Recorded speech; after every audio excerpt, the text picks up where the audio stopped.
Okay. Good morning, everyone. You had a good rest last night? Have you been meditating like the little Buddhas? Have you made a new friend? New best friend? Yes. What's your best friend? Brother. Ah, good. I'm glad to hear that, and I'm hoping that you are ready after resting and meditating for another heavy session. Unfortunately, we have to go through this because this is the central theme of all of these suttas. All of the suttas, if you look at the last verse where the Buddha talks about who an enlightened being, always talking about having given up these sensual pleasures, living mindfully. This is what keeps coming up again and again. So in order to really understand all of these suttas, it is really important we get some understanding. Maybe not full understanding, it's probably quite profound things, but at least getting some understanding. Start to see the big picture, how things starts to work. So last night I finished by giving you a promise, saying that we will talk about how we are stuck internally. Remember, we were saying it was easier to understand how we can get distracted by, getting stuck into the future or getting stuck into the past. And usually we think it's a good thing to be stuck to the middle, right? Because it's already hard to wash the breath and stay in the middle. So compared to running to the past and the future, yes, it is important but it is how. So you stay in the middle but not stuck. Like in the first night, Ajahn Brahmali was saying, you get stuck when you exert a lot of willpower and you concentrate. That's why it's a forbidden word for us Ajahn Brahm disciples. And instead you be with something. It's different. So when you're being with something, you're not really stuck to that degree, but it goes deeper than that. So there is a nice sutta where the Buddha actually talks about, and it is in Majjhima Nikaya 138. Take my reading glasses.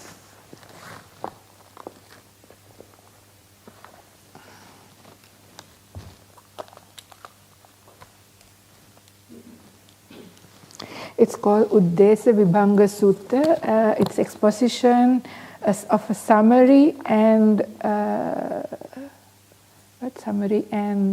it's exposition of a summary.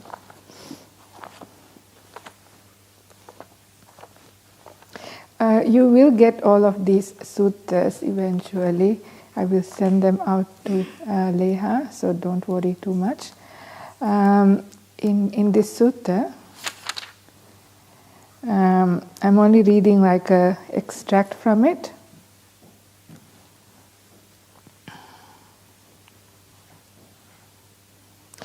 So the Buddha says here, Bhikkhus, a bhikkhu should examine things in such a way that while he is examining them, his consciousness is not distracted and scattered externally, nor stuck internally.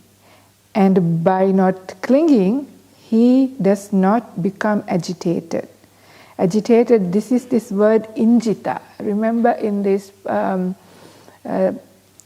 Tissamettaya Sutta, which is the sutta that we are supposed to be doing. I'm unpacking it using so many other suttas. So the word injita, kassano santi injita. Yeah, that word injita. So agitation. If his consciousness is not distracted and scattered externally, nor stuck internally, and if by not clinging, he does not become agitated, then for him there is no origination of suffering, of birth, aging, death in the future. So essentially somebody who is enlightened. They are not scattered externally nor stuck internally. Having said that and having promised to do an exposition on the summary, the Buddha gets up and goes. So the monastics, just like you, are wondering, now how do we do that? What do you mean by this, right? So then what they do, again and again they keep going back to this Venerable Mahakachana, who is very skilled at explaining things what the Buddha says in brief, in detail. Right? So they go to him and they ask him, and usually he never straight away says the answer. He says, it's as though when you had, the Buddha in front of you, you should have asked, he's like this heartwood tree, the big tree with the big trunk and everything, but now you come to me like little branches and twigs and asking for instructions. He's very humble, right? And then the monk says, yes, we should have, but he got up and left, we didn't get a chance. So then Mahakachana explains this further. So, how, friends, is consciousness called distracted and scattered externally?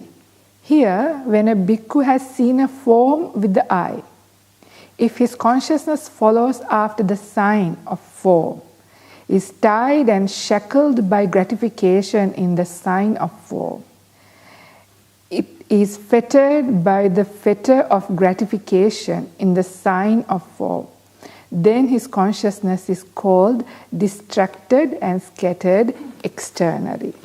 Now for this we don't need much explanations, we are experts. I'll just take an example. If you love cars, I had a friend who's crazy about cars. Can't go anywhere in the car with him. On the road, he'll say, this is this car, this is how it's made, this is what it's like. So constantly. And now to a point when I go in the road, I also still see cars. What they are like and all these details, right? You follow after signs and what is a nice car and all that. But let alone cars, you go past the patisserie. If you like your sweets, that's it, right? You see the nicely decorated cakes. They sort of say, eat me, I'm delicious. So this is how you see something, you follow after its signs and gratification, then you're scattered. So I won't spend much time because we are all experts in this. And how is it not scattered? Is when you don't follow after the signs. I will get into that because this is the problem, right? We know if we are able not to follow after the signs of gratification, job is done. But how hard is it, isn't it? We know this. This is really difficult. So I'll get back to it, but I'll complete the sutta, otherwise I'll forget important other things. And then it goes not just only for the form, for all the six senses and their sense objects, and just following after the gratification, the enjoyment part. This is how we are stuck. And then how, friend, is the mind called stuck internally? Now this is interesting, right? This is the part that is interesting. Here, quite secluded from sensual pleasures, secluded from unwholesome states, a bhikkhu enters upon and abides in the first jhana, which is accompanied by applied and sustained thought, with rapture and pleasure born of seclusion. If his consciousness follows after the rapture and pleasure born of seclusion, is tied and shackled by gratification in the rapture and rapture and pleasure born of seclusion, then his mind is called stuck internally. Right? Because the pleasures of the jhanas are much more than the pleasures of the sensual world. They are born in a good way. However, one would only get stuck in this way if somebody does not have right view, like I was explaining yesterday. Initially, there might be, and it is a good thing to be stuck to begin with, to get proficient with these jhanas. But when you have right view, right understanding, it's not that hard with that powerful mind to also see that this is not me, this is not mine, this is conditionally arisen nature. This is the very job that we need to be doing. Using that really superpower mindfulness, the opportunity where the hindrances are gone, when you have the opportunity to do vipassana, right? Vipassana means clear seeing, right? So that is precisely the time that you can see there is nobody here, and this is just an conditionally arisen experience. But that only is possible if you have right view to begin with, if you have heard the teachings and learned the teachings and done that manasanupekkita, mental investigation, and started internalizing it to some degree, then you start to see, and then you will be unstuck. But if not, like for these Brahmins, because they believed strongly in a sense of self, a soul and Atman, and also their view was, once you reach this kind of state, there is that unification with the Brahman, or that experience, or something like that, this kind of wrong view, then sort of you become that experience. You become the one who attains this. And this attainment becomes you. So something like that. So again, you conceive a self out of this. So that is when you can get stuck. So this also shows how important it is for us to understand the suttas, know them, and reflect on them, and use them in the right kind of way. Very many people, when I ask, why do you meditate? Very honest answers. Hardly ever somebody says to get enlightened, which I'm glad. They are very honest, to become peaceful. Because of course the life is too tough for people. So they meditate to become peaceful. Fair enough. But, when you delight in that peace, if you forget the rest of the Dhamma, then even without the jhana also, you can get stuck. I have been myself for a long time, stuck for a very long time. In these very peaceful states that are really cool, really nice when that happens, like, compared to a really crazy mind of a normal, busy life, going to work, having to deal with things. And when you come on retreat and you become peaceful, the mind becomes really cool, and you can stay for a long time. You get sort of addicted to it and sort of hold on to it. But after a while, even after I became a monastic, I was meditating like this, and one day it dawned on me, well, this state doesn't seem to have enough mindfulness. Yes, it's peaceful, pleasant, cool, but I don't think I'm, wakeful enough. I'm not sleeping. I know I'm not sleeping, but not wakeful enough for insights to arise. So there are many places like this as you meditate that you could get stuck. They are pleasant abidings. Not as pleasant as the higher states, but to somebody who doesn't know that yet, this is already great compared to your crazy, busy, agitated mind. This is amazing. The contrast is really great. So to be aware of these things is really important, not to settle for these things, not to just be complacent, thinking, okay, now I have this, my life is great, I meditate a little, I settle down, I become peaceful, then I can go back and deal with things in life, come back, meditate. So you just yo-yo. Then no ending of suffering is possible. You can manage your life, but if you are keen on ending all suffering, all of these agitations, making a complete end, then be aware of these things. Before the jhana also, these kind of things happen to people. So also in the jhanas, this can happen if you do not have right view. This is also why the Buddha says this is not to be done earlier. First make sure you are able to get into jhanas, and you get into jhanas regularly. For that is okay even if you are attached to it to some degree, not the same kind of attachment. It is not possible to attach to such states the same way you attach to a sensual pleasure, but some form of keen interest in this is okay. But later in other suttas, I can't remember the sutta reference, but it is called Sila Sutta. Somewhere in the Samyutta Nikaya it comes up, and there are many other places this sequence comes up. How to reflect on any experience, including the jhana experience. In Pali it goes like this: Aniccato, dukkhato, rogato, sallato, gandato, parato, palokato, anattato. I'm missing 2 or 3 other things, but at least I remember 8. Right? So what is aniccato? Think about this state as impermanent. Why is it impermanent?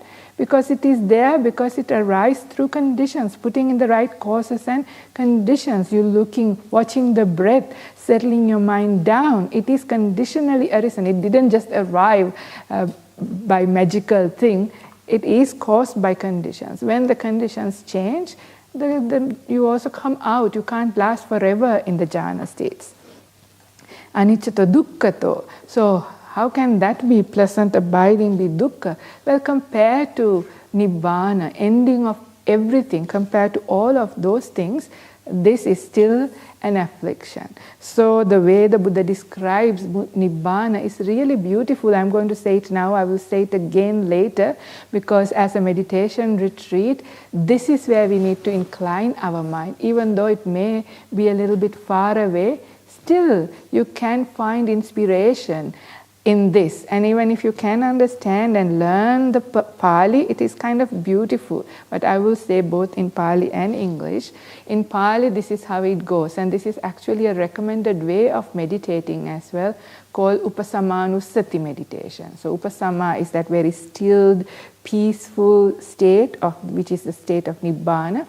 This is what the Buddha says, etang santang, etang panitang, yadidang, Sabba sankara samato, sabbu padipati nisaggo, tanhakkayo, virago, nirodo, nibbana.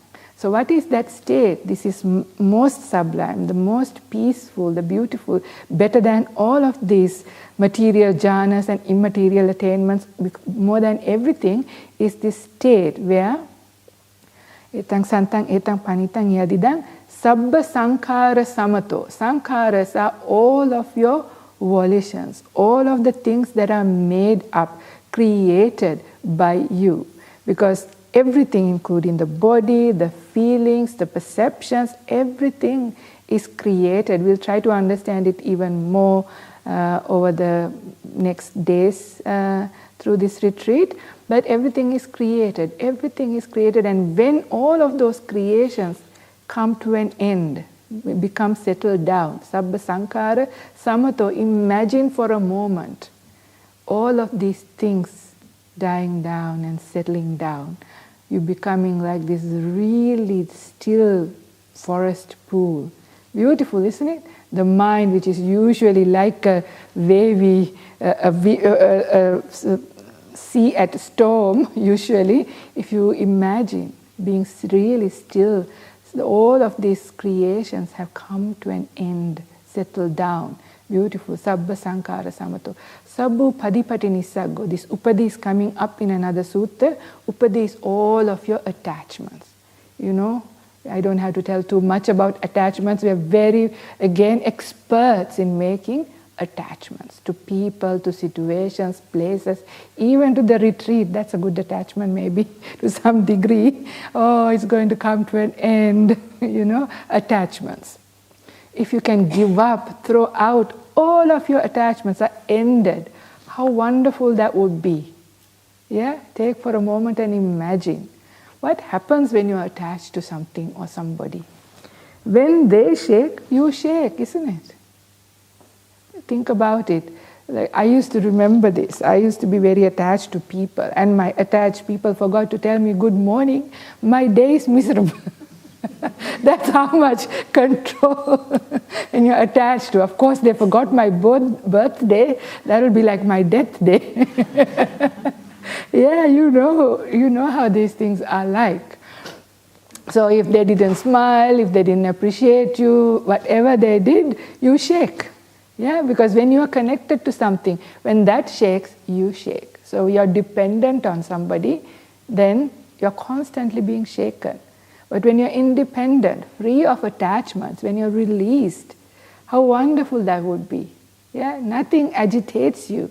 Agitations just pass by you. You remain cool, steady, strong. No problem. Isn't that nice? Yeah, this is sabbu padipati nisaggo. Tanhakkayo, all of your craving, tanha, kayo means ended, finished, completely vanished. Isn't that nice? You know how the slavery of craving, how we are enslaved.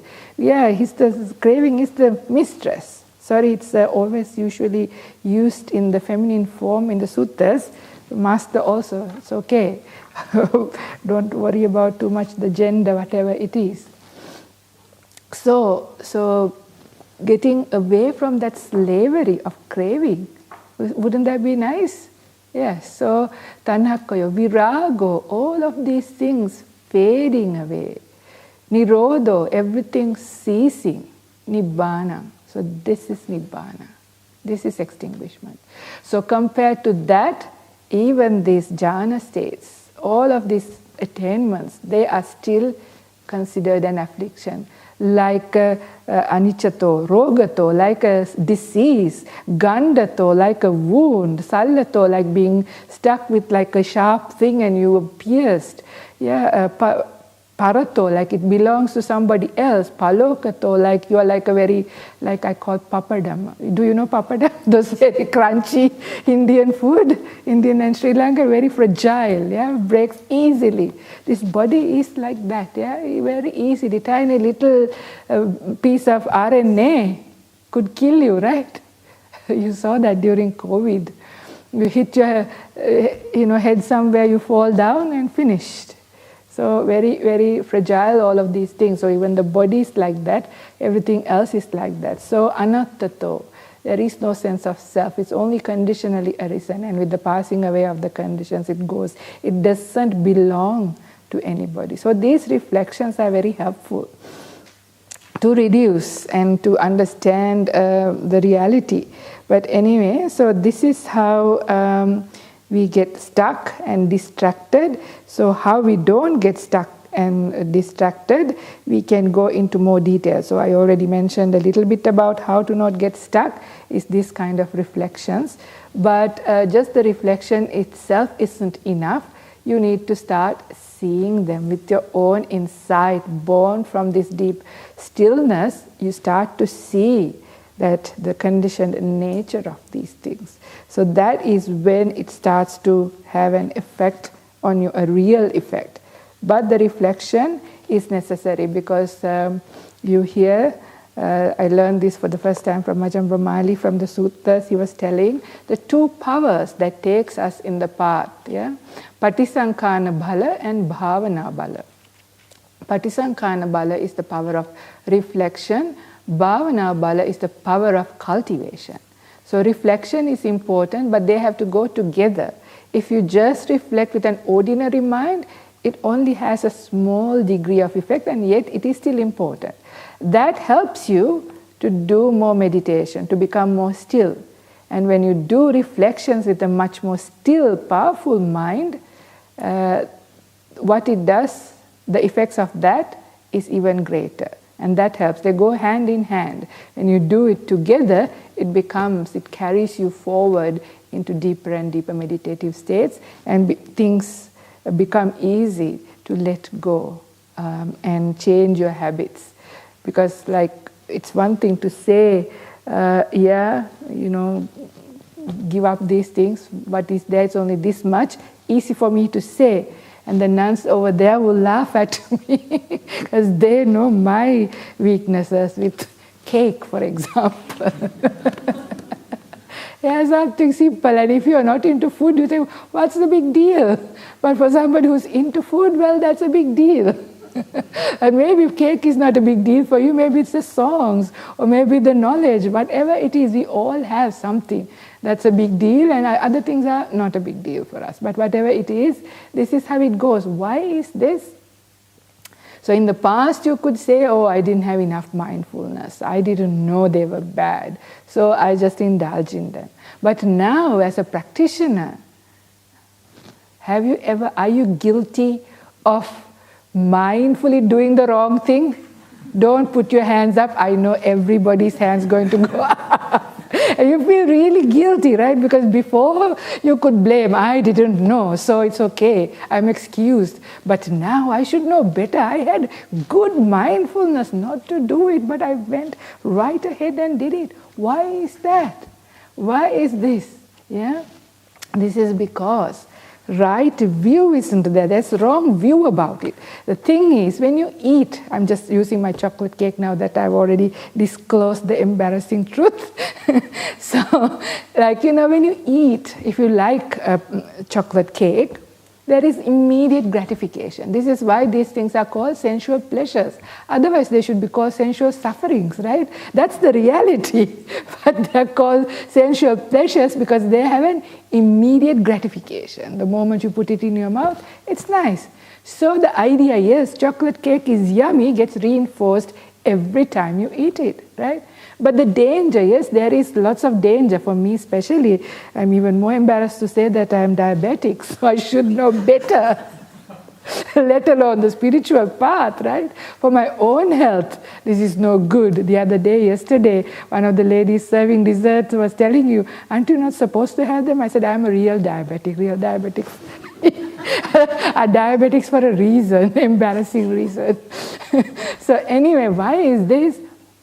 So, even though I know, yes, these are bad things, the idea that this is yummy is carved in stone, right? Chocolate cake is yummy, is carved in stone. Every time you eat it, the carving gets deeper, the grooves get deeper. But the idea chocolate cake is bad for your health, and then also all this craving eventually leads you into difficulty, keeps you in samsara. If you die attached to chocolate cake, you will get a tongue, another life to eat chocolate cake again, The problem is far deeper than just diabetes. Even though it is a relatively immoral thing, right? What's wrong? It's nothing immoral about eating chocolate cake. There are other things that could be more immoral and you could be breaking them, but this one seems so innocent. Yet, there is a problem. But the problem comes later.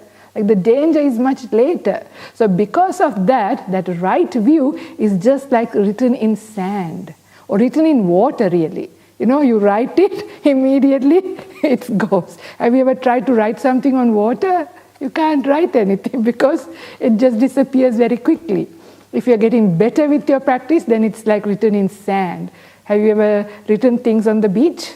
The next wave comes in and erases it. So this is the thing, so hard. The right view to establish, you put it on and gets erased. So you have to keep at it, persistence and perseverance. And of course, the writing gets deeper if you do it through mindfulness, clarity. So if you do these reflections, try to see it at a time when the mind is more peaceful. Slowly, these things go away. Not easy things, but things like the food and music and things, they are not that bad because once you start to get into good meditation regularly, they fall off. And even after that, you might, out of habit, still eat these because these are the things that you're used to. But, it's a different way. So outside, we can't judge other people. If you see Ajahn Brahm used to take like 5 spoons of sugar, I don't think he does it now, or condensed milk, we can't just judge. Yeah? Sometimes it's what you're used to or what your body needs, and you just have it. So whatever it is, so this is the problem. So mindfulness itself isn't enough. So right view also is necessary for you to finally sort of give up and change your habits. So this is also why slowly, to whatever degree we can, we try to build up right view. And it gets stronger when it's done after meditations. When the mind is free of the hindrances, it gets more powerful. And this is this battle, this is this swimming against the stream, current, against the flood of sensuality, the flood of existence, all these floods, really strong currents, like sometimes tsunami waves even.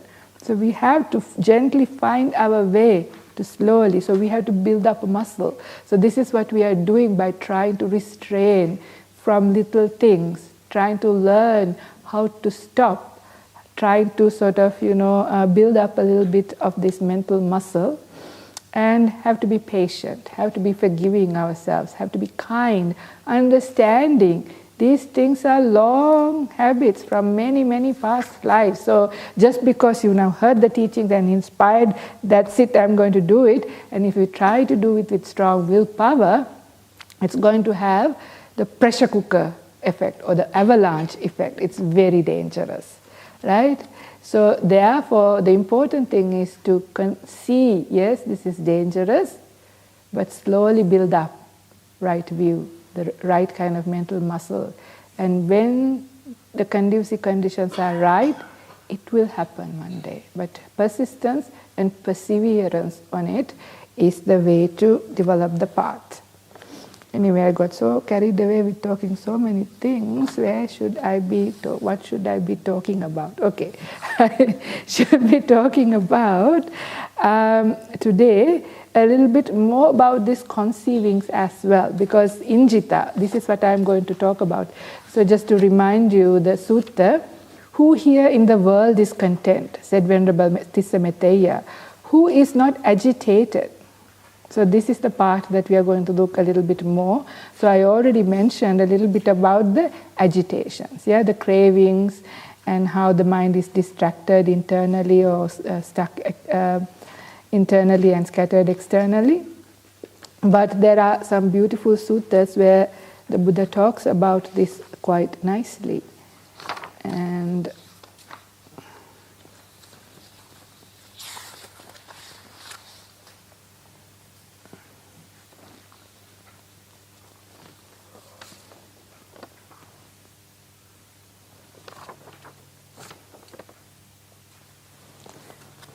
I think it is in Samyutta Nikaya, a sheaf of barley, in SN 35, Sutta number 248.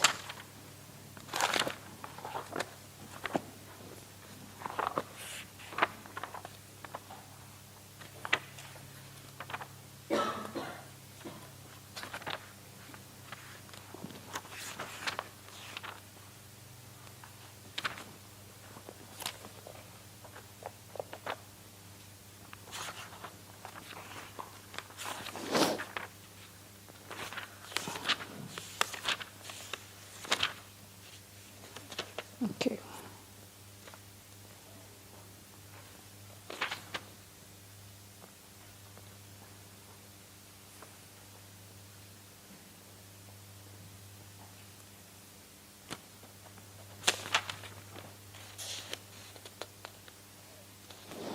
So here I read an extract from this sutta.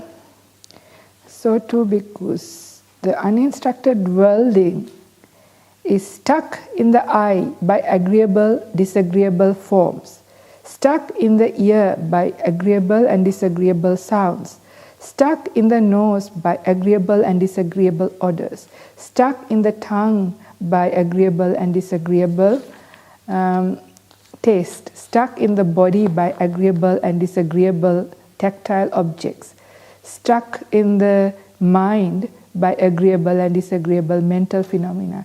If that uninstructed worldling sets his mind upon future renewed existence, then that senseless man is struck even more thoroughly, just like the sheaf of barley struck by the 7 flails. I don't know what the meaning of that word is. So anyway, so we sort of understand, yesterday we spoke about the perceptual process, how this happens, but then also how we get carried away with the gratification we just spoke about. And then the Buddha gives this really beautiful simile, right? Really beautiful simile. So, ready to listen a story? Okay. So, who is the lord of the Devas called? What's the name? Sakka? Yeah. Have you heard the word Asura? The Titans? No? So like the Devas, there's also powerful beings called the Asuras or the Titans. And they also have a leader. What's the name of their leader? Vepachitti, right? So you think the Deva world, they're only just singing, dancing and having a good time. No, they also have wars. So there are wars between the Sura and the Asura. So the Devas and the Titans, sometimes they have wars, just like on earth. Strange, isn't it? So anyway, so in this war, so before going into the war, the Sakka, the lord of Devas, says, if we win, And if he defeat the asuras, bring the asura leader Vepachitti, tie him with 5 ties, tie his legs, both of his arms and his neck, and bring him to the city of the Devas. And Vepachitti, the king of the Titans, says the same. If we win, you bring Sakka and you tie him down with the 5 bonds and bring him to our Asura city. So in that war, the Asuras are defeated, the Devas win. So then the Devas tie the Asura king Vepachitti with the 5 bonds. His 2 hands, 2 legs, and the neck is tied down and left on the city in the Deva world. So as he's lying down there being really stuck and feeling really probably ego very hurt, he's the king of the Asura now stuck, laid down on the ground waiting there, when it occurred to him, oh, actually the Deva world is quite nice. Devas are righteous, the Deva food seems nice, the Deva music is delightful, the little Devis look attractive. I actually like being in the Deva world. The moment he thinks like that, being happy to be there, he realizes all of his bonds loosen up and he's free. But the moment, because he doesn't like Devas, that's why they fight, right? So the moment he says, no, Devas are not good, unrighteous, Asuras are righteous. I like Asura world. I like to go into fights and do all the Asura activities, whatever the Titans do. And Asura women are nice, Asura food is nice, the Asura local music is good. That's what I want. The moment he wants to be back in the Asura realm, the realm of the Titans, his bonds get tightened down. Have you felt like this? In the retreat, I hope not.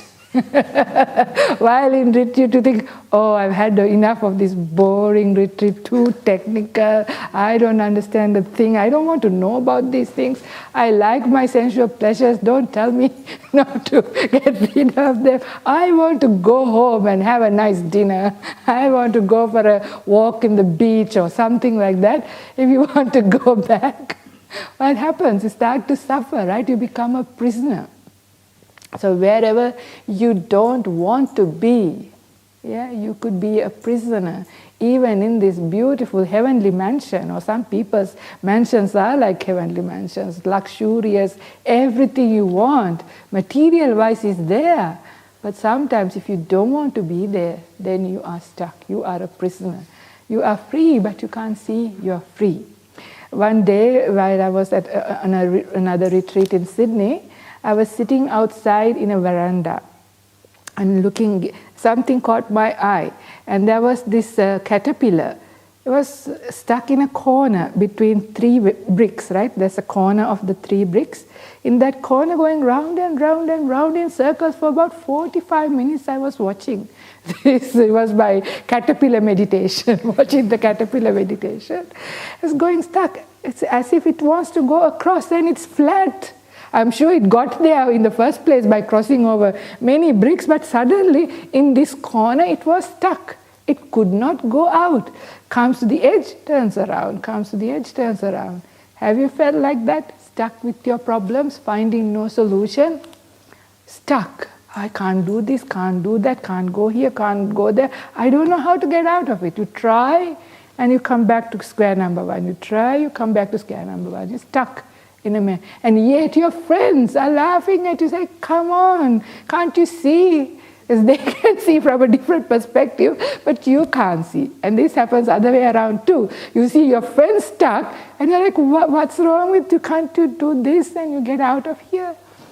So sometimes all you need is a small change in your angle. Even if it is really small, and if you maintain that change, it goes into a spiral and eventually you come out. Of course, if it is more, the angle change, you go out faster. But so sometimes what you need is a small change in the way you do something. 1 or 2 words different, 1 or 2 emojis different, whatever it is, and you will soon get unstuck from that. Because they are just mental prisons. These are the prisons that we create with our concepts, views, and perceptions. Remember we spoke about them, how they are made up. Perceptions are like the mirages. These things that we take on board make them real, And after that, we are stuck in them. This is also the biggest way of being stuck, is being stuck with this sense of self. I don't know whether have you ever watched a little baby grow? I have never had a baby myself, but I have watched my cousins' babies grow. When the newborn baby, it's just like a flesh. You see their eyes just open, they probably have light going into, no recognition. Do you remember? Just, they don't know. After a while, you see that they give attention when they see you. After a while, they realize, oh, this is somebody nice to me, put nice things in my mouth, must be, don't know it's called mommy, but later you hear the word mommy, mommy, mommy, that must be mommy. So like that, they slowly develop perceptions. But the interesting part is, if you have observed these little babies, they are sometimes awake, and then they are dangling their limbs, and then suddenly you see them gazing at their hand. And then they see them doing this and that, and then they're watching.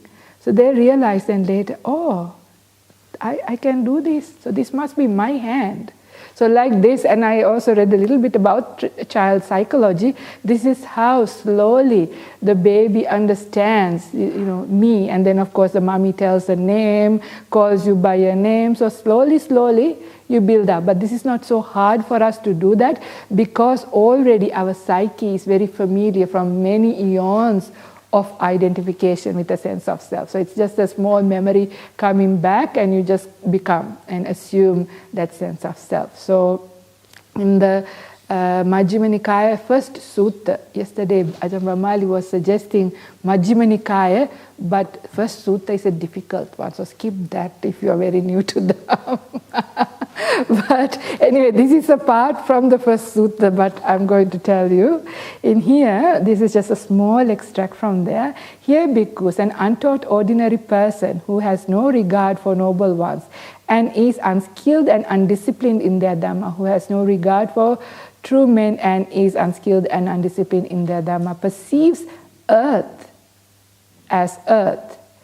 Having perceived earth as earth, he conceives himself as earth. Do we conceive ourselves as earth? Probably not, you think. So the word earth here, it's the element is that hardness, yeah? Because there was no elementary table like we know in chemistry now. So Buddha used some very simple 4 elements: the hardness, the liquidity, the air, and heat. So, this hardness, whatever he conceives as hard, later conceives, this hard body, the hardness of my body is my body, it's me. He conceives himself in earth. He conceives himself apart from earth. He conceives earth to be mine. He delights in earth, in the sense this hardness of the body, this strong body, for example. So it goes like that for feelings and everything, but this is just to show how you perceive something and then you identify. This is how conceiving happens, just basic cognition, then grows into conceiving, so manjana or manitta. So this is also given quite beautifully in Samyutta Nikaya 22:7, how agitation through clinging occurs. So, and how, bhikkhus, is this agitation through clinging? Here, bhikkhus, the uninstructed worldling, who is not a seer, so goes through that whole thing, regards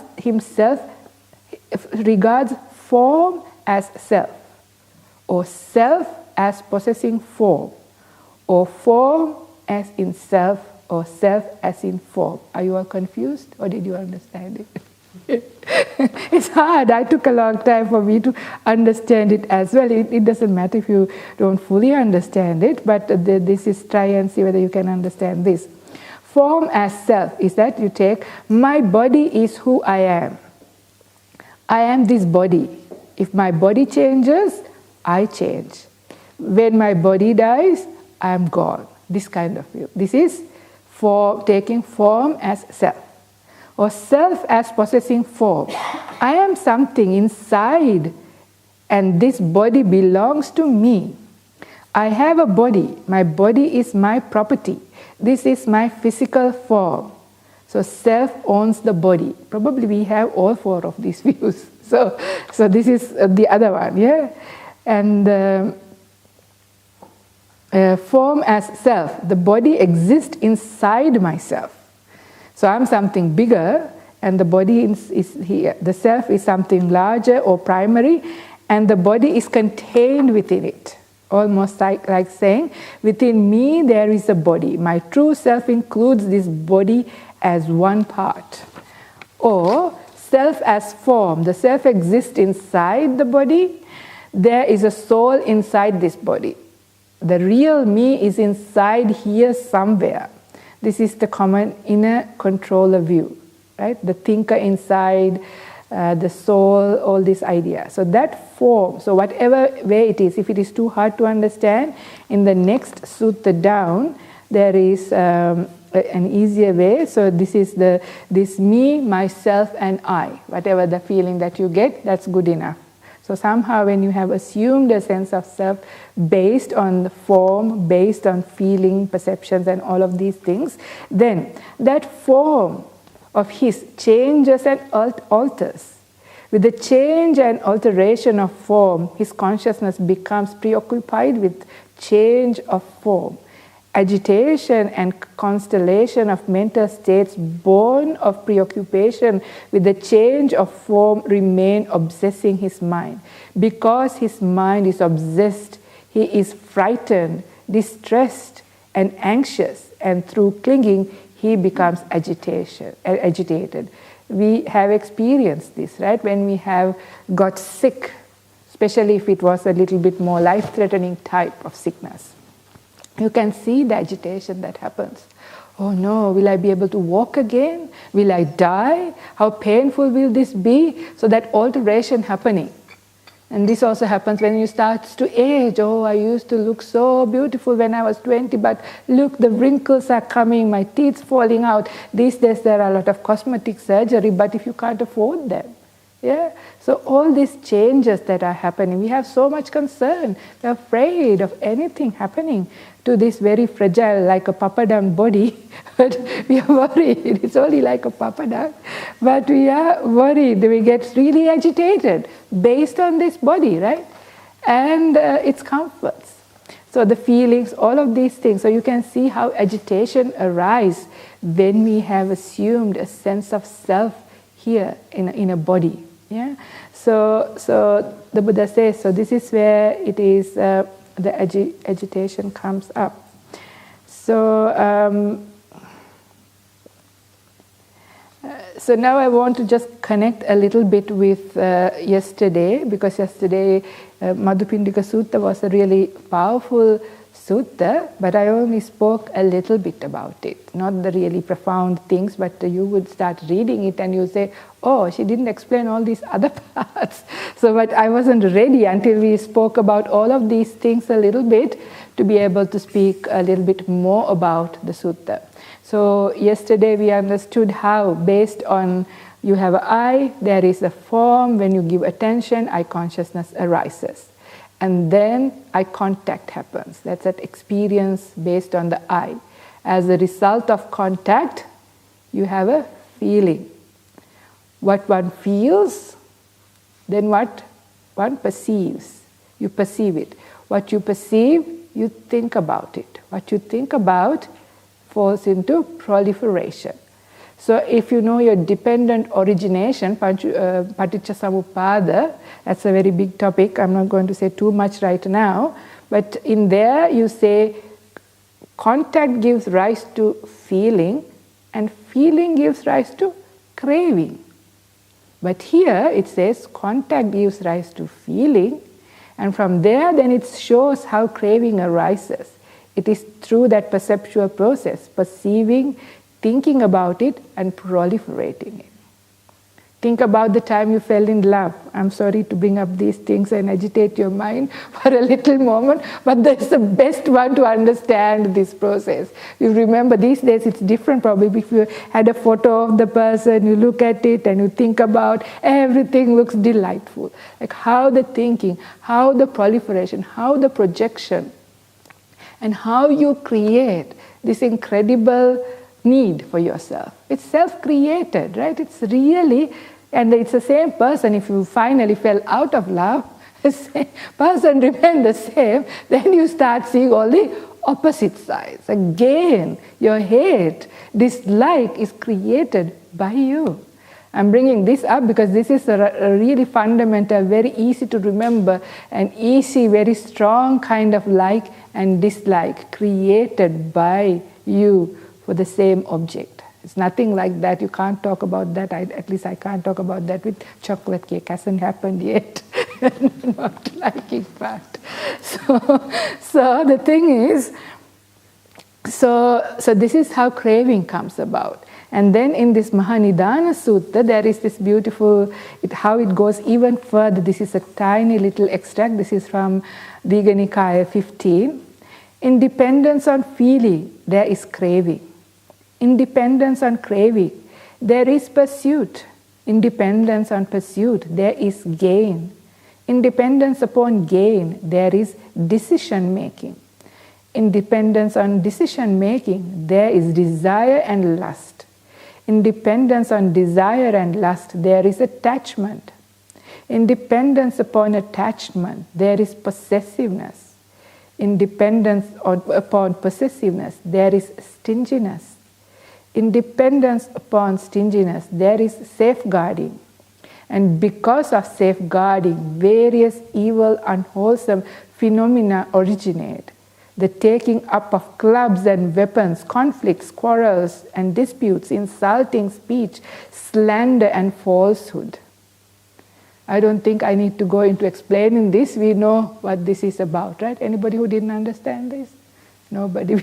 We are experts on this again. But just to bring it out, how this happens, how the problems, how nations go into war, let alone the problems we have, conflicts we have at family level, all happen through this process by identification with this, assuming a sense of self and the delusion that is what it causes this, and then there is this craving born of this deluded contact.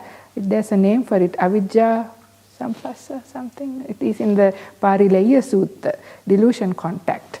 Yeah, with delusion you contact things and you sort of assume a sense of self, what belongs to a self, and from self, of self, on self, all kinds of aspects, and then all these problems. Like for a simple example, during lunchtime, if you ate something for the first time that was really delicious, that you don't know, first thing you want to know, what's that called? Who made that? How is it made? Where can I buy it? Or what's the recipe, right? This is kind of this process. It's an innocent thing. It's about food, but everything else also goes like that. So you can see how we get entangled ourselves into this problem, and this is the agitation. So who hears? So enough of hearing about agitations, which we already know too much about. So how do we get out of these agitations, right? So Buddha actually calls this sense of self is the biggest agitation. So there are quite a few nice suttas. Which one should I read?